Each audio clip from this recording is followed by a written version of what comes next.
Kwa lazima kijana aandike kesho yake. Aandike mimi nataka kuwa nani, wa namna gani.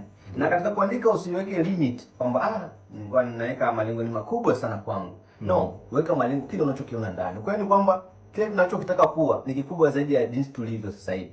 Lakini kama tutakiandika na tutachukua hatua dhabiti, basi tutakifikia kwa uzuri kabisa. Kwa hiyo ni lazima kijana aandike maono yake. Kwamba nisipoandika sitafanikiwa.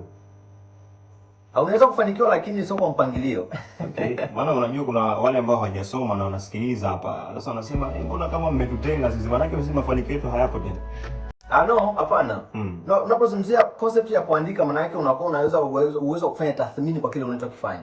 Wewe unajua kwamba okay, mwaka huu nimepiga hatua kiasi fulani. Kuna ndoto ambazo nitamani kuzifikia lakini sijafikia bado.